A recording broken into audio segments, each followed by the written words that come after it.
Dear friends, we discussed about health, safety and environmental management in petroleum and offshore engineering. In the last lecture, we gave you introduction to HSE. We also discussed some basic terminologies and their definitions as applicable to HSE in petroleum and offshore engineering.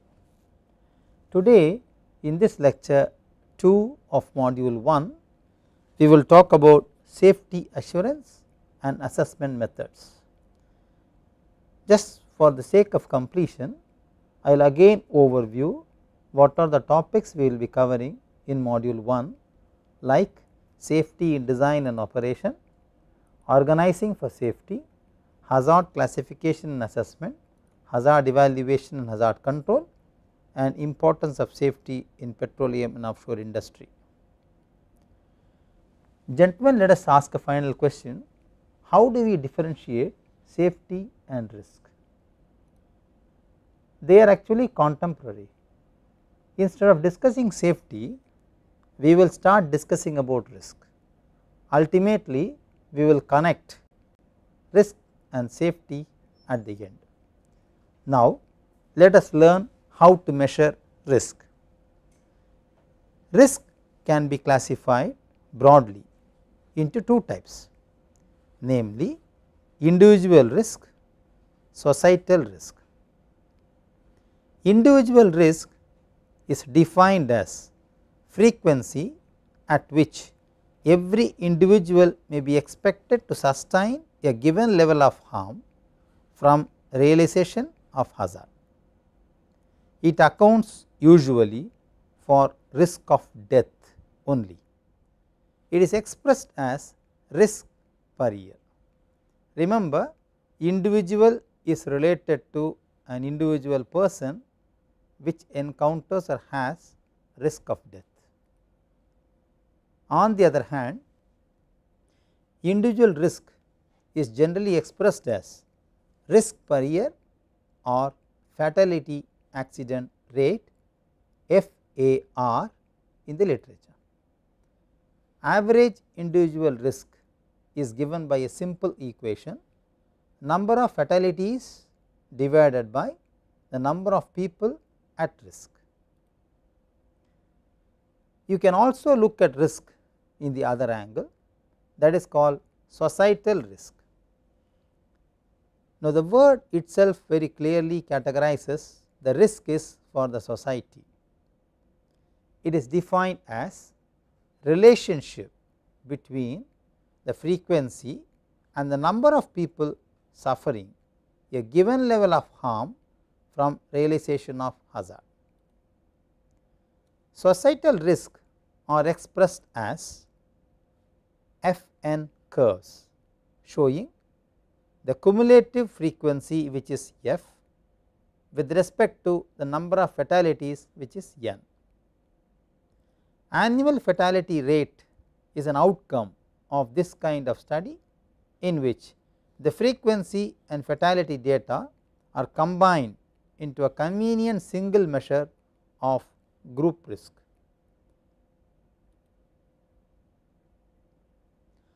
Now, the question comes, how to measure accident or loss?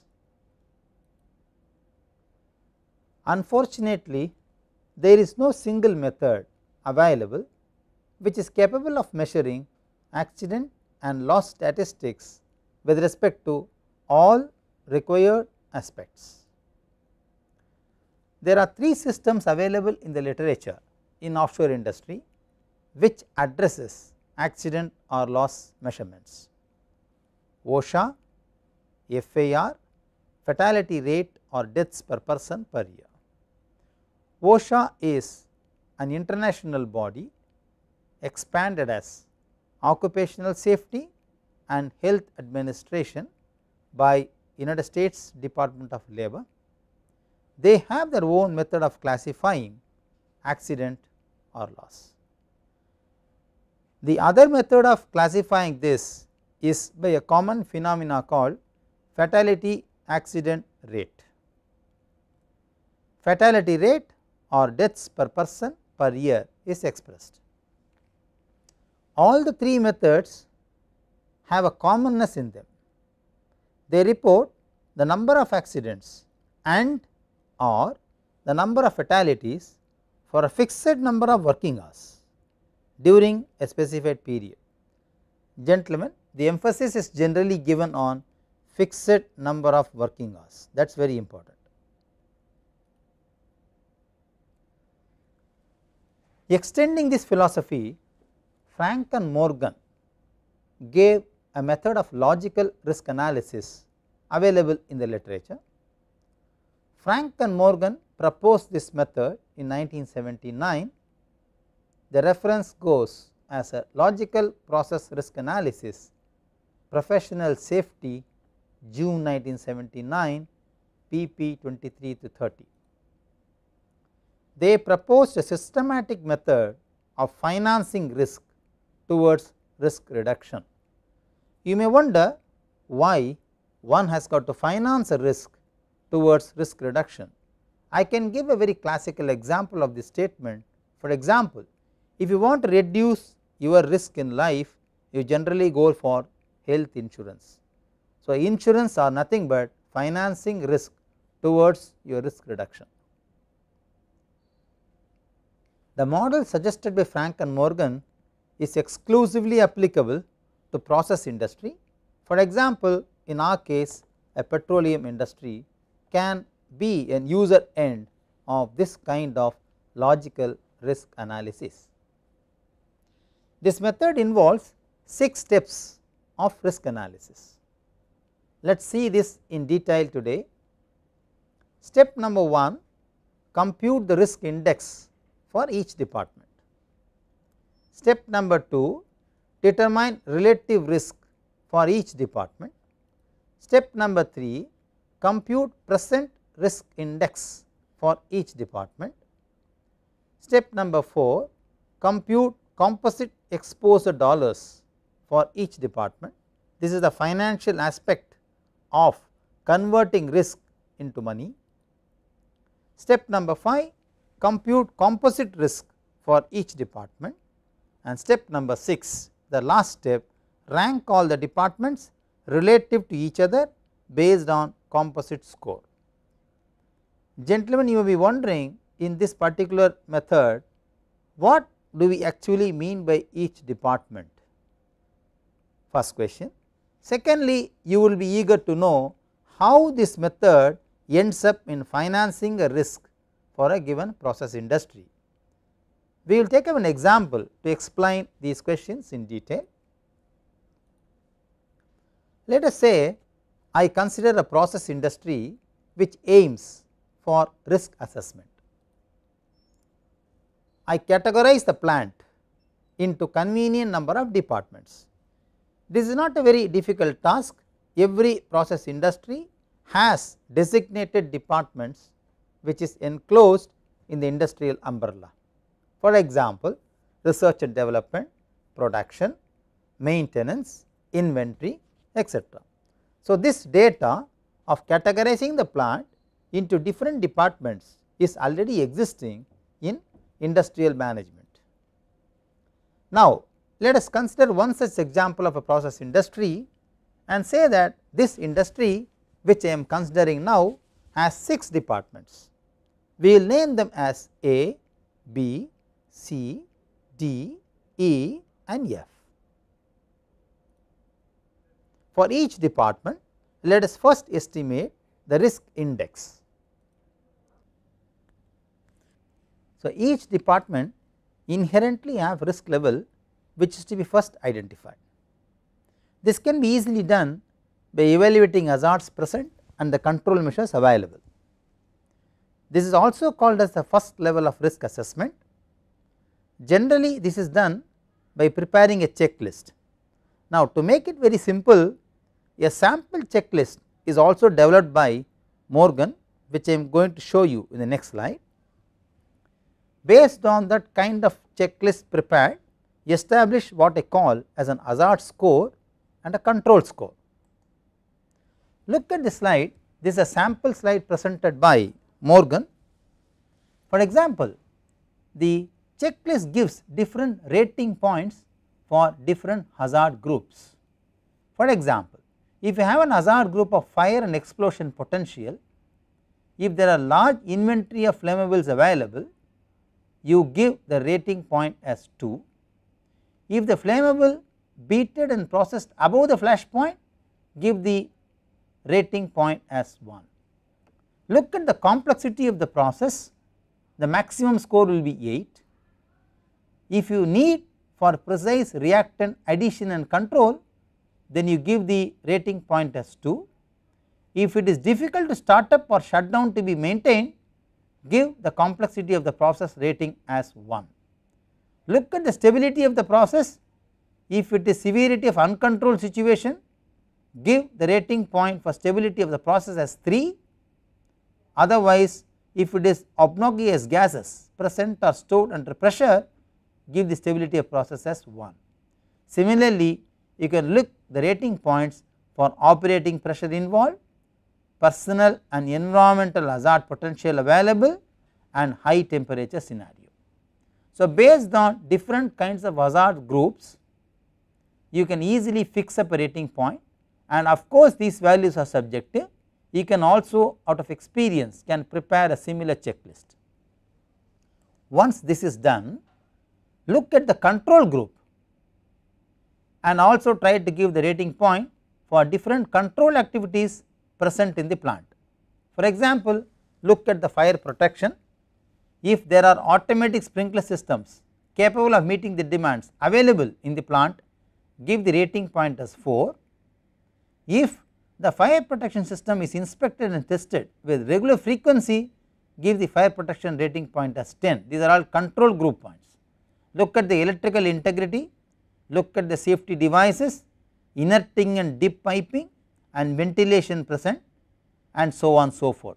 Depending upon what kind of control measure is available in the plant for safety, for inerting, for electrical integrity, for fire protection, keep on trying to give different rating points. For your simplicity, these rating points are all given and the subgroups are given in different colors.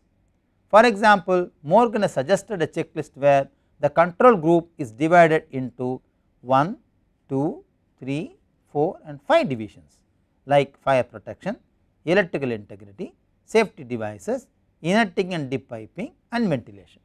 So, if you have an experience of auditing a similar plant earlier, you can also prepare a similar checklist and have different more than 5 groups as well. The idea is try to give different rating point for different existing control mechanisms. Now, hazard checklist has 6 group of hazards. There are points associated with each group as you have just seen in 2 different tables. These points given under each group are summed up for the hazards applied within that group. Now, hazard score for a given group is sum multiplied by the hazard weightage for that particular operation. In this manner, you can easily identify or determine the hazard score for each department, which is nothing but the sum of scores computed for each of the 6 groups. Similarly, we will do it for the control score establishment as well. Control score for a department is again the sum of scores of each of the 6 groups as you see in the table. Now, it is very simple for me to estimate risk index. Risk index is the control score minus hazard score. Ladies and gentlemen, please note that the risk index can be a negative number as well. For example, your control score for the department is very poor and the department has a very high hazard potential. Obviously, the risk index can become a negative number. Any department which has a positive risk index is comparatively safe with respect to the other department which has a negative risk index. So, the risk index score may be positive or negative. We now estimate what we call as relative risk. Yes, your guess is right. I am trying to estimate the relativity of the risk between the departments. The aim is to rank the departments and not the individual hazards each department is facing. I am interested to rank the risk departments and not the individual hazards. Can you tell me why? The reason is very simple, because the department with highest risk index, that is highest positive value, is not likely to need much reduction in hazards.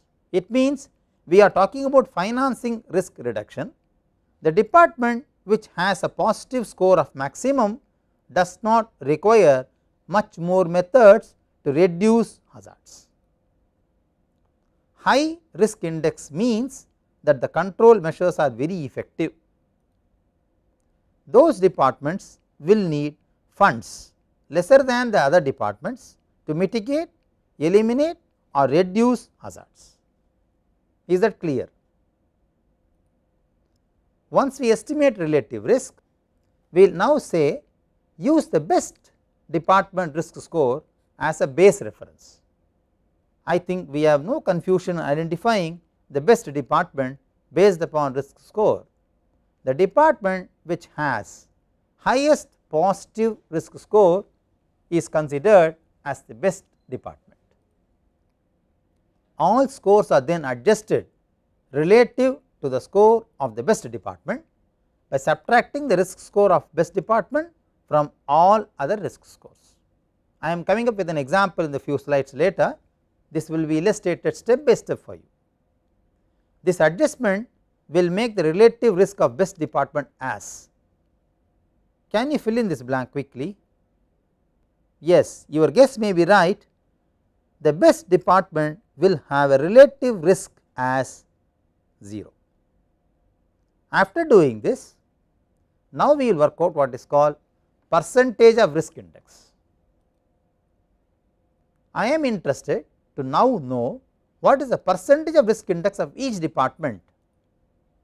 This indicates relative contribution of each department to the total risk of the plant. Remember, this is a very important stage of calculation of Morgan's value, because this will tell me which department is most vulnerable or which is contributing to the maximum of the total risk of the complete plant. So, I am trying to compare a percentage contribution of each department to the overall risk scenario of the whole plant. Relative risk of each department is converted to a percentage of all the risk by a simple procedure. Total risk of all department is the sum of the absolute value of relative risk of each department. I emphasize the word absolute value because of a simple reason, as we saw in the previous slide, the relative risk can be a negative number as well. You take the absolute value of risk of all the departments, sum them up, then subsequently estimate the percentage. Now, this risk is converted to financial terms, what we call as composite exposure dollars. The estimated risk is now converted to financial value, because we are now looking at financing risk reduction. This estimates financial value of risk of every department. Composite exposure dollar is the sum of monetary value of 3 components of every department. Every department has a property value. Every department can contribute to a loss if business in the department is interrupted, and of course, every department has different class of personnel, and the exposure level of these personnel can also be different. I am now associating a simple exposure dollar value to each one of them separately. How to estimate these components? Morgan suggested a very interesting process by which this can be done. The property value is simply estimated by replacement cost of all material and equipment at risk in the department. For example, if a department has respective material and equipments at risk, simply put that value of the material and equipment to be called as property value of the department in terms of course dollars. Business interruption, as I explained you earlier, is computed as the product of unit cost of goods multiplied by the department production per year multiplied by expected percentage of capacity. So, if the business in the department is interrupted, this would be the total loss the department will contribute to the overall loss of the whole plant. Personnel exposure is simply a product of total number of people in the department during the most populated shift multiplied by the monetary value of each person. I think you very well understand that the monetary value of each person involved in the department may be different, and the populated shift we can have a mixture of such kind of people. So, the product of these two carefully evaluated will give me what is called personnel exposure. Then I estimate what is called composite risk. For each department, this will be a simple product of composite exposure dollars multiplied by percentage risk index of every department. This represents the value of relative risk of every department. The units for composite risk are generally financial terms. In this example, I have taken them as dollars. Then I land up in what I call as final ranking. The main objective of the Morgan's method is to rank the departments depending upon the risk involvement in the production process. This is the final step in the process, to rank the departments based on the composite risk what the department has. You may wonder a term, why I am introducing a term called composite risk. The answer was present in the previous slides. Can you look back them and try to understand the reasoning for why calling the risk as composite risk? It is because this helps the risk managers to decide the level of fund each department requires. So, the ranking of the department is mandatory. As a risk manager, you should be able to decide what level of funding you should give to each department for, of course, risk reduction or risk mitigation.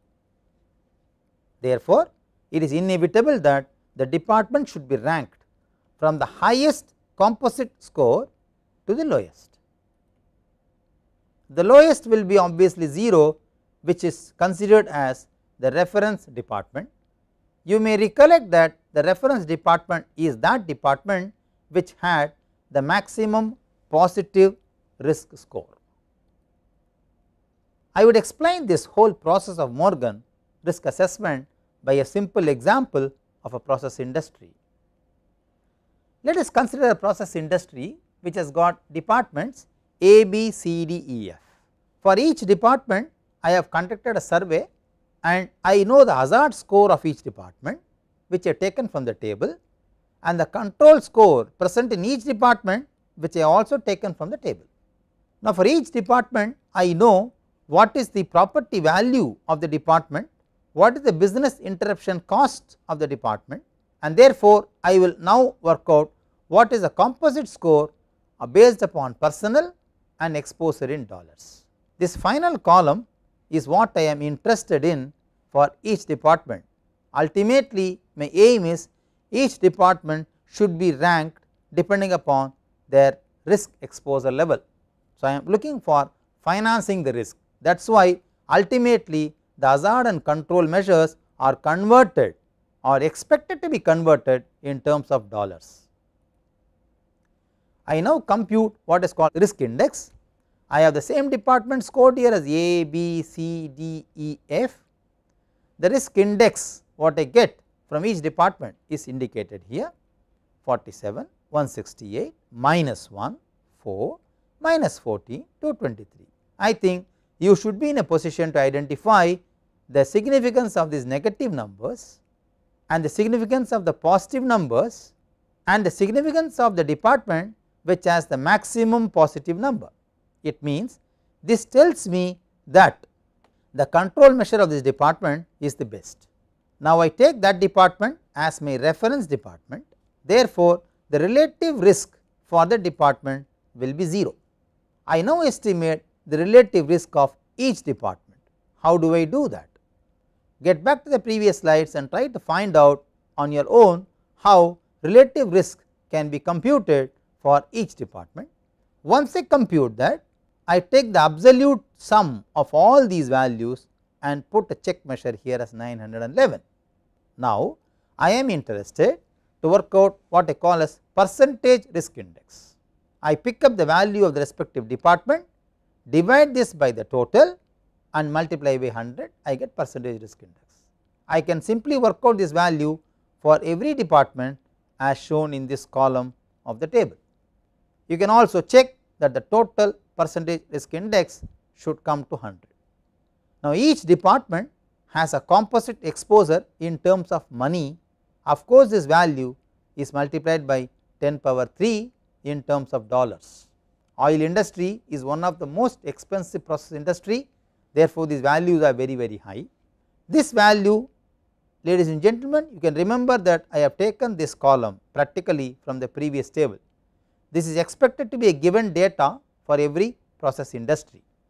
Once I have the composite exposure of each department placed in the table on this column, I can easily estimate the composite risk of each department is simply multiplication of the risk index of the department to the cost. Of course, an absolute multiplier, there is no negative value. Remember that the department A had a positive score of risk index 47, which is not of course the highest is department F, which is considered as a reference department. I now work out for all the departments the composite risk index. Obviously, for my department it becomes 0. Now, I do the risk ranking. If you look at the risk ranking, the department which has the maximum composite risk is considered as rank number 1. It means this department is expected to receive the maximum allocated budget of fund for risk mitigation or risk reduction. Now, you may wonder that what would be the finance given to department F, because the composite risk index of this department F is practically 0. It does not mean that the department F should not receive any funding at all. You can fix a basic value of funding for the department, maybe 10% of the budget, then remaining 90% you keep on distributing as per this rank. This problem has a very interesting outcome. I recollect that outcome once again for you. Department A had a positive risk index compared to that of department C, which had a negative risk index. It means that the department C had less control measures compared to that of A. If you look at the final ranking, department A is rank 1 and department C is rank 2. Please note that all the time the department which has a negative risk index may not be ranked as number 1. This is where Morgan has played a very interesting role in mixing this risk index with the money environment. So, I simply did a note here, even though department A had positive risk index indicating a good control measures in comparison to department C, still it is ranking number 1. You can very well understand why it is so. Let us take another example of a process plant XXX. The case is a process plant. The process plant has 6 departments. 6 departments are requesting for money from the management to improve their process safety. The company decides to use logical risk analysis as proposed by Frank and Morgan as a guide to allocate the funds for each department. The goal is to reduce potential loss the department could incur, which will attribute to the total loss to the company as a whole. Morgan's method is one of the best methods employed for such problems. Can we look at another example? A company wants to reduce hazards caused by use of a particular machinery.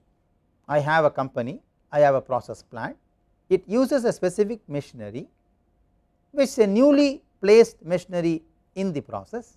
Trainees are available for this machinery, but the company looks actually a goal of reducing hazard only because of this particular machinery, maybe a drilling rig maybe a BOP, blowout preventer, etc.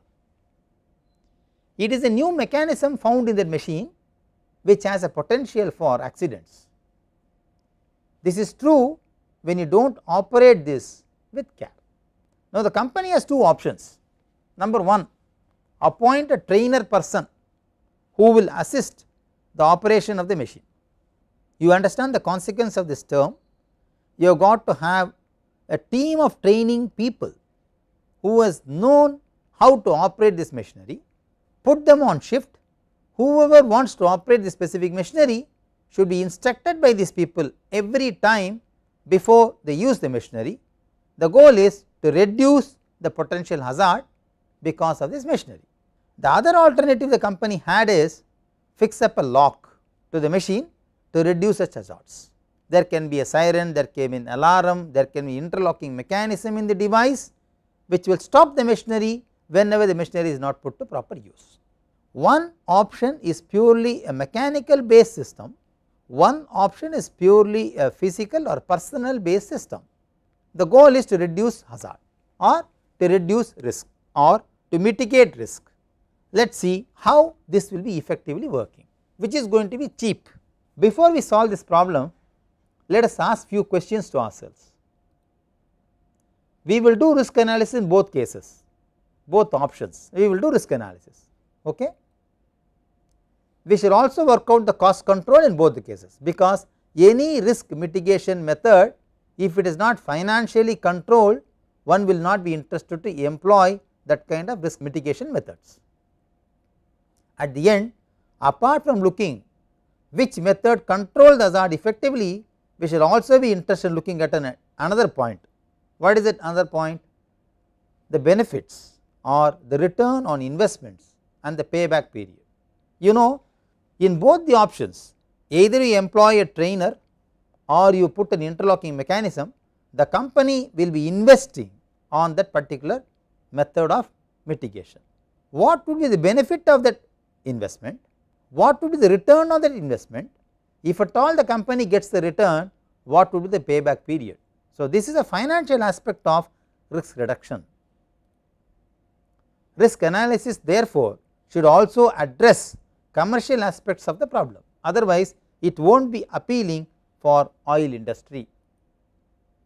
Risk mitigation reduction without knowing the financial impact is not useful for oil companies. Let us take a simple example and try to solve this problem. Let us say I have option A and B given by the company. Option A, you have a trainer who is going to teach people every time when the machine is to be operated. Option B, you have a mechanical interface system which I call as an interlocking in the machine, which avoids any kind of risk while misoperation of the instrument. The hazard of using the machinery, frequency per year for this problem is 3 for option A and 3 for option B. It means even if you have a trainer, accidents related to this misoperation can be 3 times in a year. I keep it same for interlocking piece as well, just to have no relative measurements between these two options. Severity is what we say expected loss every year. I keep the expected loss is same in both the cases, whether the functionality of putting an interlock fails or the functionality of putting a trainer fails, the expected loss to the company every year is considered to be 10,000 units, maybe dollars, maybe rupee, maybe euro. Now, the risk is a simple multiplier of frequency into severity. That is a classical definition for risk which we saw in the previous presentation. So, I simply get the multiplier of these two, I get the risk for option A and option B. At this stage, you will appreciate that the risk on both the options are same. Then what does the company do? What is the control measure the company is putting? In option A, the company wants to appoint a trainer. In option B, the company wants to put a lock to the machinery. It is a mechanical interface, it is a human interface. The risk involved in both is same. The control cost, the initial cost what the company has to invest on these two options are now different. The lock costs only 800 units, whereas the trainer, his employment, his gratuity, etc. costs much more than that. So, here the difference starts. Now, let us see, the company will look for option A or option B. It does not mean that option B is cheap, therefore go for option B, or option A is expensive, still the control measurements are better, let us go for option A. It does not mean like that. Let us look at the cost control effectiveness. How effective is the control related to B? For example, if you put a trainer, the frequency initially was 3 accidents per year. As the trainer instructs people very closely every time, the reduction is about 90%, only 10% of this happens, whereas the interlock present in the device works effectively only for about 70%.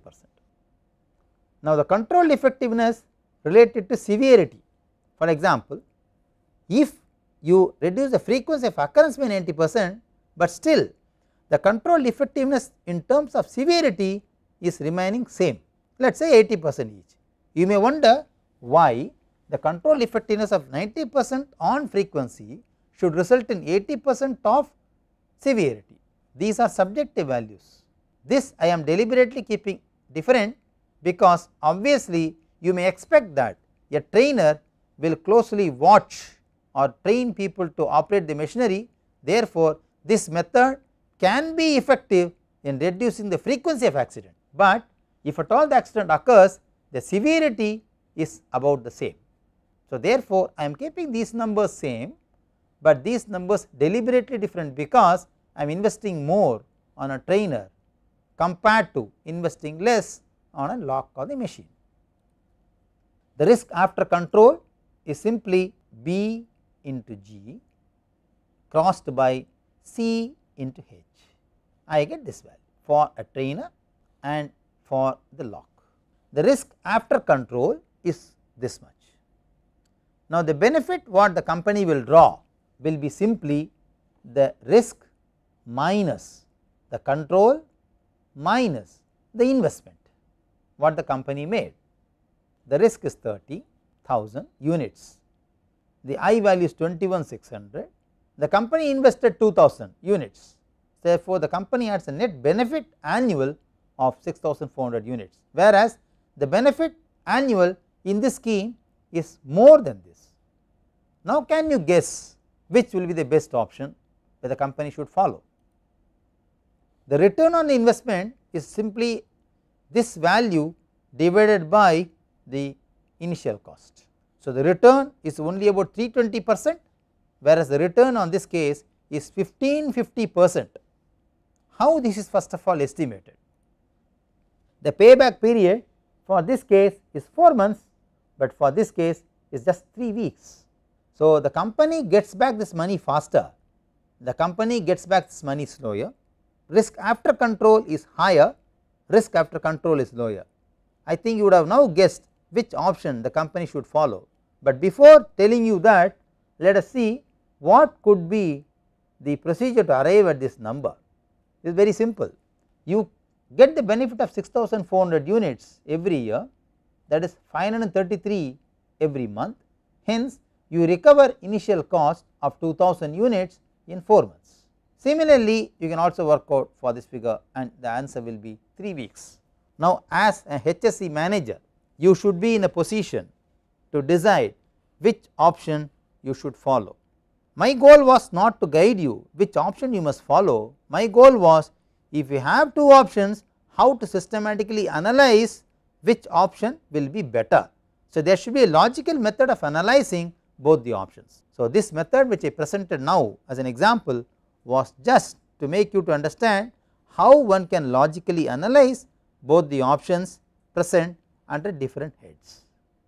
If you have any queries based on these examples, you are most welcome to give your feedback and your questions to nptel@IIT Madras. We will now break for a short while for this lecture. We will continue with the same module later. Thank you.